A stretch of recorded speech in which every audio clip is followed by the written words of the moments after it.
जो नाम जप करता है, भगवत आश्रित है, भगवत मार्ग का पथिक, सबसे पहले उसमें एक क्षमता जागृत होती है, सामर्थ्य। क्या? द्वंद्व रहित। सेवक जी महाराज सेवक वाणी में, शत्रु मित्र सम जानी, मानि मान अपमान सम, दुख सुख लाभ नहानी, यह जो कृपा हरिवंश की।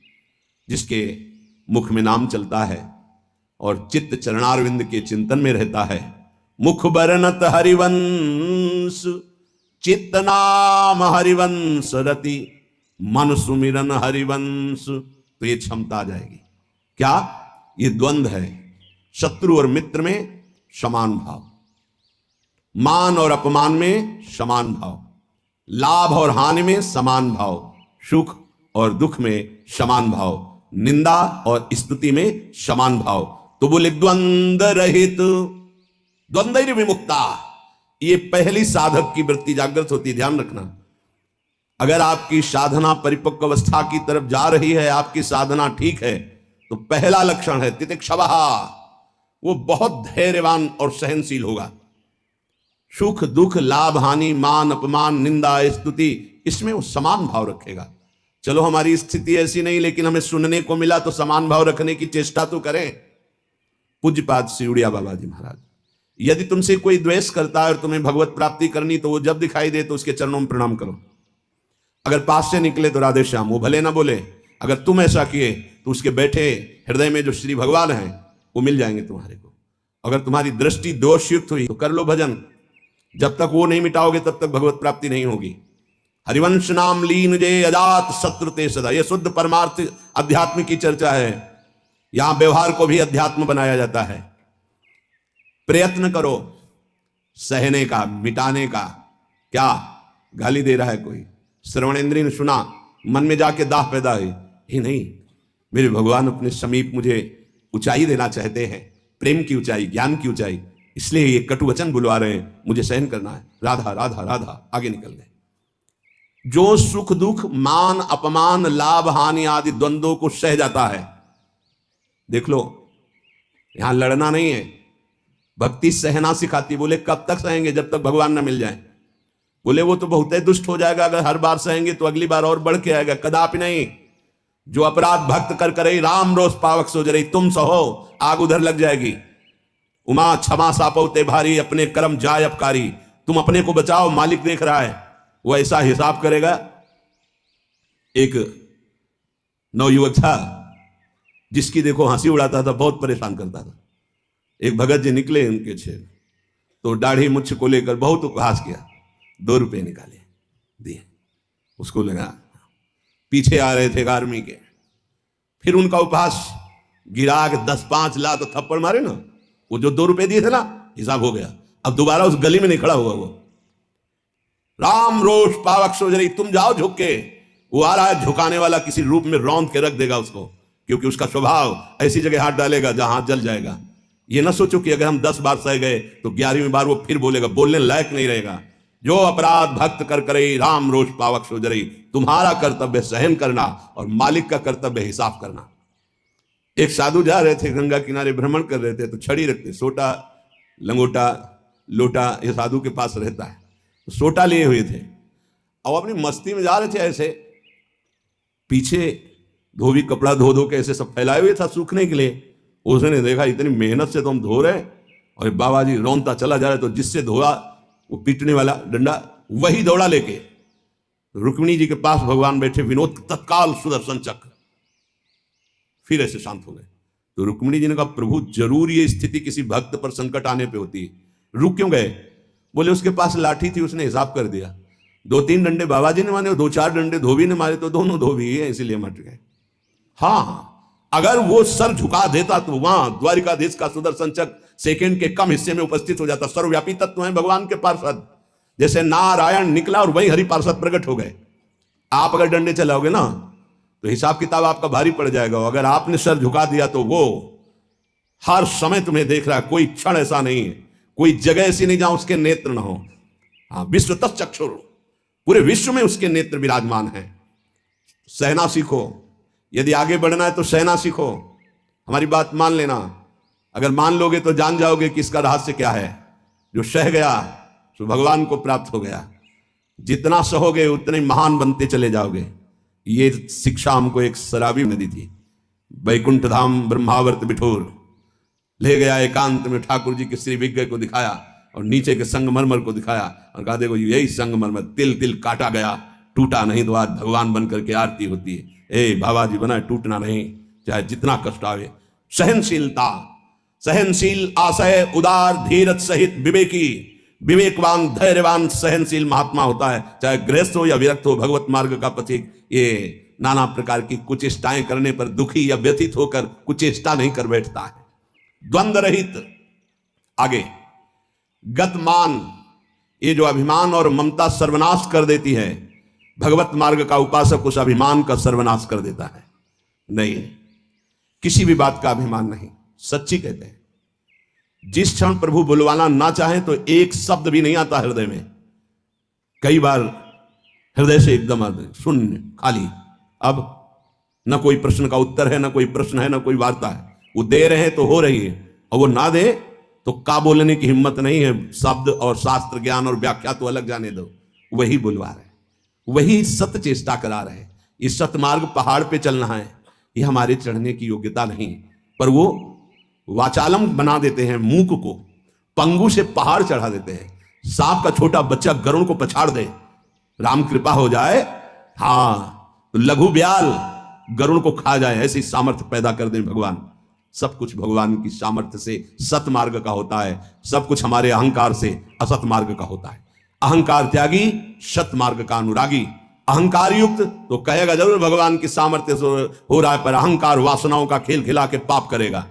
तो कह रहे गत मान, ये भगवान को अधीन करने वाली आगे बात कह रहे हैं कि सुख निधान भगवान तुम्हारे अधीन क्यों नहीं हो जाएंगे यदि ऐसा करोगे। पहला, मान अपमान, दुख सुख, लाभ हानि में समान भाव। दूसरा, मान को स्वीकार मत करो। ये देहाभिमानी पुरुषों के द्वारा किया हुआ प्रणाम नमस्कार, ये देहाभिमान को पुष्ट करने वाली अविद्या की एक नई चाल है। उनके हृदय में विराजमान सच्चिदानंद भगवान को देखते हुए इसे विनोद में उड़ा दो। विनोद में, मैं जान रहा हूं प्रभु अब नहीं फंसेंगे, गुरु कृपा हो गई, आपका ये प्रणाम नमस्कार फांस नहीं सकता, नाथ आप तो हमारे स्वामी हो, अब नहीं। लाखों प्रणाम दंडवत हो रही, लेकिन नहीं, वो तुम्हारी प्रणाम दंडवत नहीं हो रही, तुम्हें फंसाया जा रहा है। आखिरी खाई है यश कीर्ति मान। नहीं, हे सच्चिदानंद गुरुदेव, आप सब रूपों में काहे को मजाक कर रहे हो प्रभु, आप ही तो विराजमान हो, नाथ कोई नहीं फंसा पाएगा। अब हम तो बड़े भजनानंदी, हमारा बड़ा नाम हो रहा है, प्रणाम नमस्कार हो रहा है, तो आगे है खाई, उसमें मुंह भरा गिर जाओ, निकल नहीं पाओगे। जैसे कंचन की खाई, कामिनी की खाई, ऐसे कीर्ति की खाई। तो गत मान, सबहि मान प्रदापमानी, सबके चरणों में बंधन भक्ति, मेरे नाथ इन सब रूपों में विराजमान। वो प्रणाम कर रहे हैं, नमस्कार कर रहे हैं, वो जय बोल रहे हैं, ये उनकी महानता है। वो अपने हृदय की स्थिति के अनुसार बर्ताव कर। हम तो अधम जीव हैं, प्रभु की कृपा से चल रहे हैं। मेरे प्रभु सब रूपों में है, कहीं मान नहीं छुएगा, और अगर मान छू गया तो विष चढ़ गया। सम्मानम कल्याति घोर गरलम, ये मान रूपी जहर केवल गुरु कृपा से ही दूर होता है। एक ही जगह इस मान की धुलाई होती, दूसरी जगह नहीं। और दूसरी जगह तो आप जहां भी जाओगे वैष्णव चिन्ह देख के सम्मान होगा। एक है घाट, गुरु घाट, जिनमें इसकी धुलाई होती है, वहां कोई भी तुम्हारी चतुराई नहीं चलेगी, कोई भी गुण नहीं चलेगा, कोई भी प्रभाव नहीं चलेगा। वहां धुल के रख देते हैं इस मान को, और जहां मान धुला और दैन्यता आई तो हरि कंठ लगा लेते हैं, भगवान उसे अपने समीप रख लेते हैं। बलिहारी गुरु आपने, जिन्होंने मान को मिटिया मेट कर दिया। बलिहारी कभी नहीं सुधरता है मान का स्वभाव, ये गुरुदेव, इसीलिए गुरुदेव के हाथ का खिलौना कोई बिरला ही बनता है।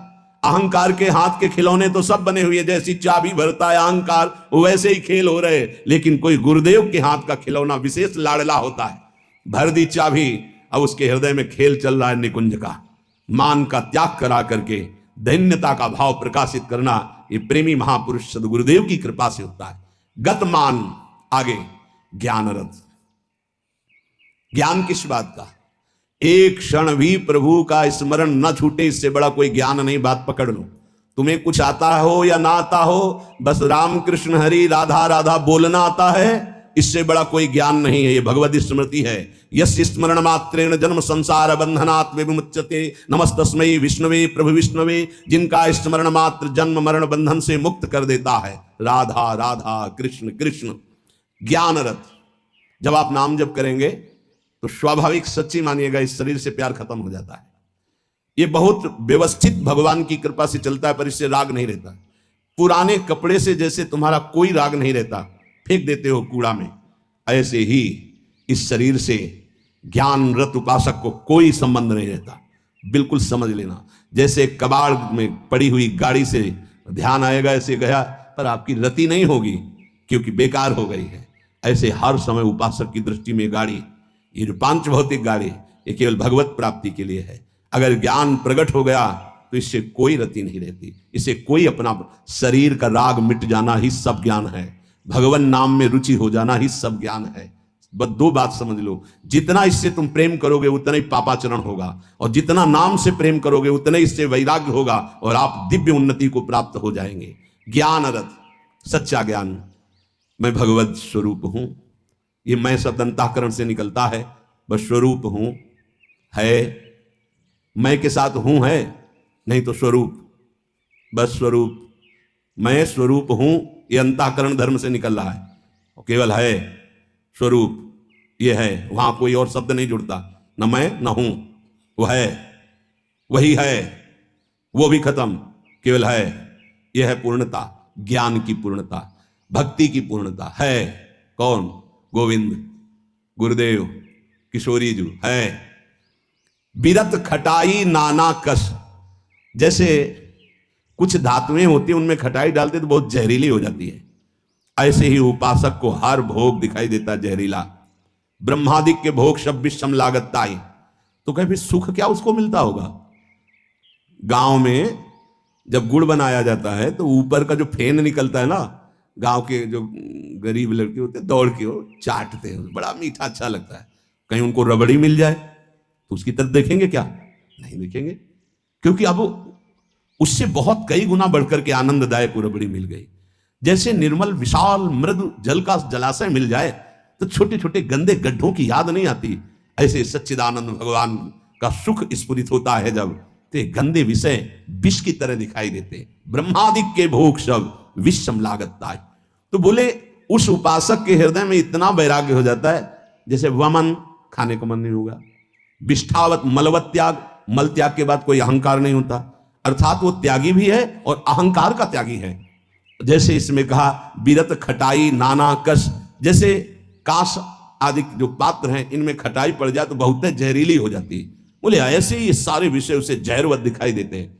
इसीलिए जो विषय प्रिय लग रहे हैं उनसे पिंड छुटाना हो तो भगवान को अर्पित करके भोग लगा के पाओ। गंदे विषय भगवान को भोग लगाए नहीं जाते।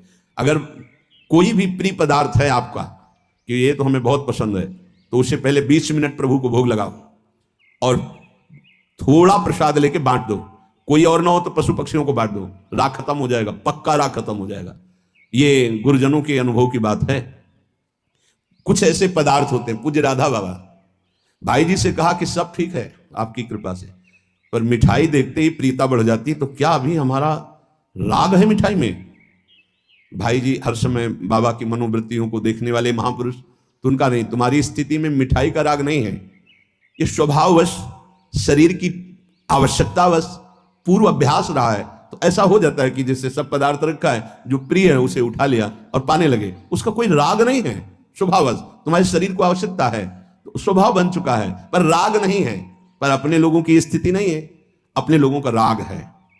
हमें जो राग है सच्ची मानो गुरुजनों की आज्ञा पे चले तो नष्ट हो जाएगा। जो प्रिय से प्रिय वस्तु लगे 20 मिनट भोग लगाना, दिखाना नहीं केवल, क्योंकि होगा ना कि गरम गरम पकौड़ा और चटनी और सब दिखा लो तो श्री जी को पालो, नहीं, रसेंद्री को नहीं, श्री जी को पवाओ और इसके बाद एक पकौड़ा चटनी आप लोग क्या दूसरे को दे दो, आप अपना पेट भरो रोटी से। आप देखो ना आपकी रसेंद्री बस में, रसेंद्री बस में हुई हर इंद्री बस में हो जाएगी। यहां कह रहे बिरत खटाई नाना कस, ये नाना प्रकार के भोग भोगते समय बहुत व्यतीत हो गया। उस उपासक को ये विश्वत नजर आते हैं जिसको भगवत प्राप्ति की चाह होती। तो बोले सुख निधान सुजान कौशलपति वे प्रसन्न कहू क्यों न होई बस।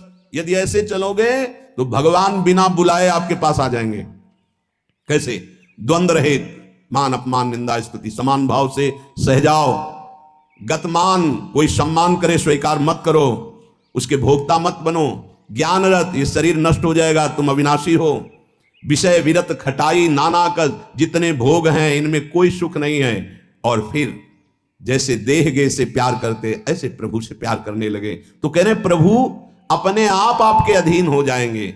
सर्वभूत हित निर्व्यलीक चित, भगति प्रेम दृढ़ नेम एक रस।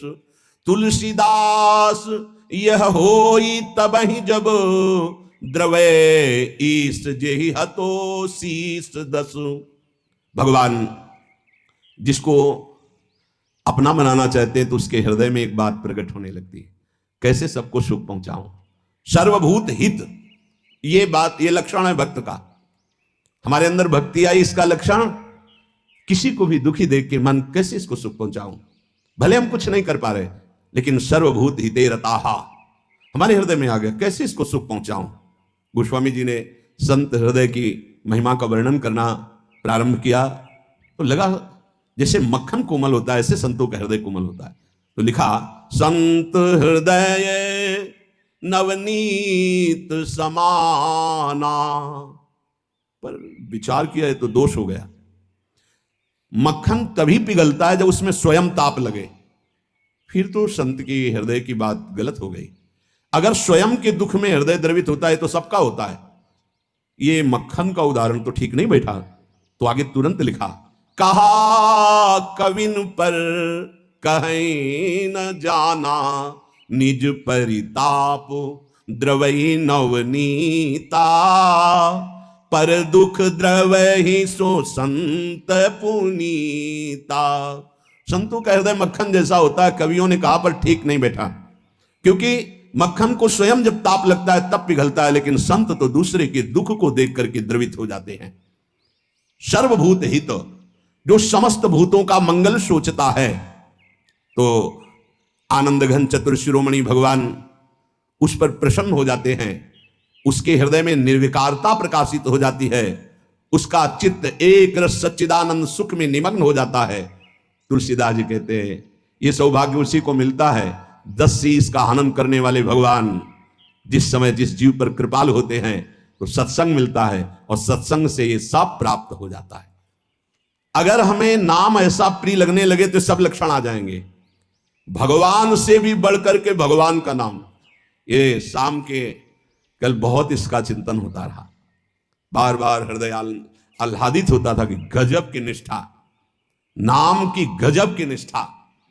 ध्यान पूर्वक सुनिए, हर शिकायत खत्म हो जाएगी।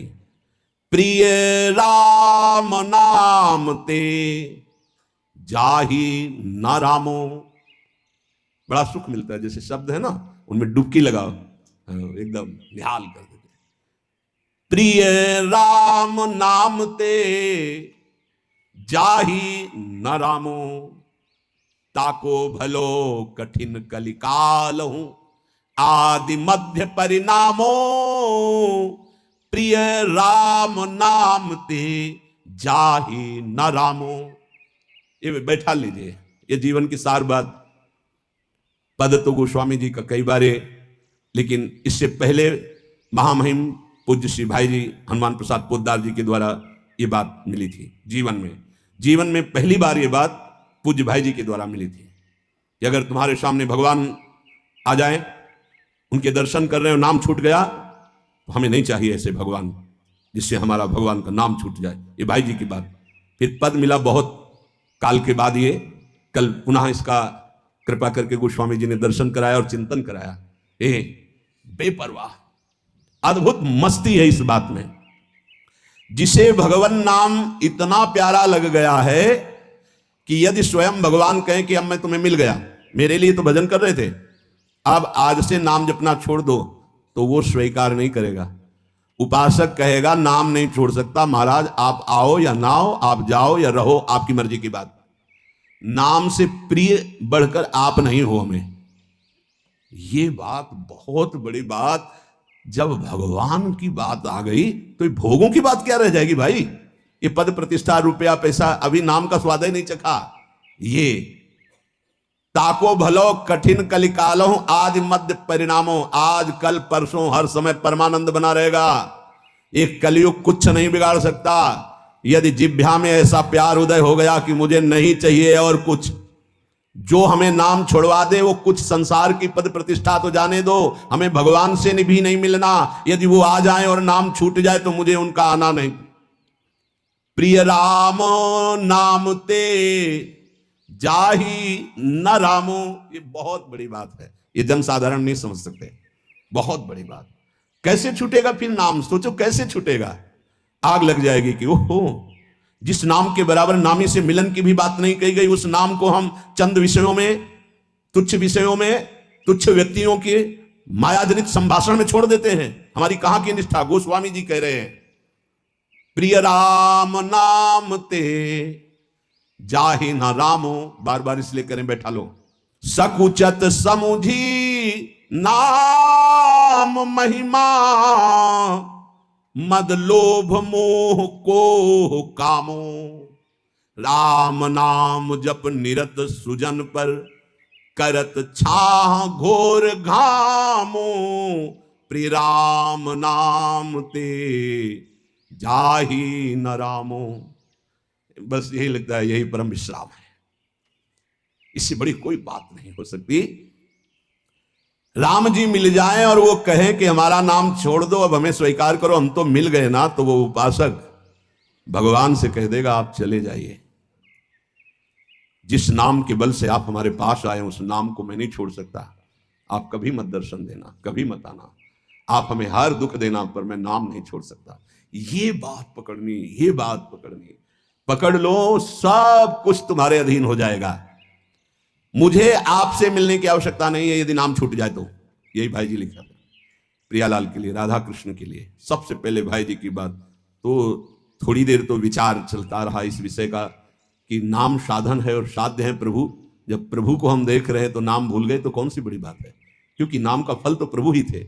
उस समय समझ में नहीं आया, बाद में समझ में आया उन्हीं महापुरुषों की कृपा से, जो आज गोस्वामी जी कह रहे हैं कि यदि कोई कहे कि तुम्हें राम मिल जाएंगे, या राम जी ही कहे कि मैं मिल जाऊंगा, मेरा नाम छोड़ दो, तो उपासक का हृदय कहेगा, नाम जापक का, कि यदि आपके मिलने से नाम छूट जाता है तो आप कभी हमसे मत मिलिए। मुझे आवश्यकता नहीं आपसे मिलने की। यदि मेरा गुरु प्रदत्त नाम छूट जाए तो आपके मिलने की आवश्यकता नहीं। उसका नाम ऐसे चलता है हृदय में, श्वास में, जिह्वा में, रोम रोम में। ऐसा अपार प्रेम उसके हृदय में प्रकट होता है, ऐसी मतवाली मस्ती होती है कि भगवान उसे कभी छोड़ ही नहीं सकते। इस कराल कलिकाल में आदि, प्रारंभ, मध्य और अंत, कभी किसी का कल्याण हुआ है या हो रहा है या होगा तो ऐसे नाम प्रेमी का होगा। ये आदि मध्य परिणामों। अगर नाम जब चल रहा है तो जो पीछे महापुरुष हुए हैं, जो अब हैं, जो आगे होंगे, वो नाम के प्रभाव से ही है। नाम की महिमा इतनी अपार है, ध्यान दीजिए। अभिमान, लोभ, अज्ञान, क्रोध, काम, ये उसके हृदय में ही नहीं रह जाते जिसके निरंतर नाम चलने लगता है। ये सब सकुचा कर भाग जाते हैं। जैसे किसी महान बलशाली को देखकर छोटे मोटे योद्धा गर्दन झुका के भाग जाते हैं। ये काम आदि दोष उन्हीं को परेशान करते हैं जिनके नाम नहीं चल रहा। सच्ची मानिए, मान लीजिए, विश्वास कर लीजिए, बहुत बड़े लाभ की बात है नाम। सामने ही ये सर ऊंचा नहीं कर सकते। कौन? बोले नाम महिमा का ऐसा प्रभाव मद, अभिमान, लोभ, भोगों का, पैसे का, पद का, मोह, परिवार का, क्रोध, नाना प्रकार की प्रतिकूलताओं से प्रकट होता है, और काम, ये गर्दन झुका के भाग जाएंगे यदि तुम्हारे निरंतर नाम चल रहा है। वो हम ये छोड़ नहीं पाते, नहीं छोड़ पाओगे। ये भगवत शक्ति से संपन्न योद्धा हैं। नाम नाम चल रहा है, भाग जाएंगे। नई अवस्था ठाकुर हरिदास जी की, बस नाम चल रहा है। 3 दिन प्रयासरत रही, स्वयं भक्त बन गई, उनके हृदय में कोई फर्क नहीं पड़ा। क्यों? क्योंकि नाम चल रहा है। जो नाम जप करता है, बहुत महिमा की बात कह रही है। राम नाम जप निरत सुजन पर, करत छाह घोर घामो। घोर धूप में भी वो धूप छाह से भी बढ़कर शीतल बन जाएगी नाम जापक को। अर्थात घोर विपत्ति, घोर प्रतिकूलता उसके लिए भारी अनुकूलता और मंगल बन जाएगी जिसकी जिह्वा पे नाम चल रहा है। यदि कोई कहे कि हमने नाम के प्रभाव से पत्थर में कमल उदित होते देखा है, तो आश्चर्य मत मान लेना, बहुत छोटी बात है ये। कह रहे हैं नाम प्रभाव सही जो कहे को शिला सरोरु जामो, जो सुन सुमिरी भाग भाजन भई सुकृत शील भील भामो। यदि कोई तुम्हें ऐसा कह दे कि हमने देखा है पत्थर में कमल खिल गया, असंभव, तो तुम मान लेना कि वो नाम जापक ऐसा हो सकता है। नाम जापक कुछ भी कर सकता है, क्योंकि नाम में कर तुम अकर तुम अन्य था सब सामर्थ्य विराज। जो बिल्कुल नहीं हो सकता वो भी हो सकता है, अन्यथा कर तुम। जैसे जहां सुई का धागा जाना छेद में बहुत कठिन होता है सुई के, वहां से अनंत ब्रह्मांड भगवान पार कर सकते हैं, और उन भगवान को अधीन करने वाला नाम है, सब ठीक हो जाएगा। सब कुछ हो सकता है। नाम की महिमा समझ करके ये तुम्हारे काम क्रोध लोभ मोह मद मत्सर्य सकुचा कर भाग जाएंगे, सामने नहीं आएंगे। भारी से भारी प्रतिकूलता दुख तुम्हारे लिए आनंद प्रदान करने वाली बन जाएगी यदि आप नाम जप कर रहे हो। महान दुख सुख बनकर तुम्हारे को कभी छोड़ेंगे ही नहीं। यदि कोई कहे कि नाम के प्रभाव से पत्थर में कमल उत्पन्न हो गया, तो उसे झूठा मत समझना, क्योंकि संभव को असंभव और असंभव को संभव करने की सामर्थ्य नाम में विराजमान है। जिस नाम का स्मरण करके भीलनी जगत बंदनी सबरी जी हो गई और भगवान उनके जूठे बेर खाए, तुम्हें विश्वास नहीं है? उस नाम पर परम भाग्यवती पुण्यमयी ब्रह्म ऋषियों से भी पूजनीय माता सबरी हो गई। और ऐसे जो सीधा राम राम नहीं बोल पा रहे थे, मरा रमा रमा, वो भगवान के अवतार के पहले भगवान की लीला लिखने की योग्यता प्राप्त कर ली। जो अपने भाव से भगवान नारायण नहीं पुकार रहा था, अपने पुत्र को पुकार रहा था, उसे परम पद प्राप्त हो गया।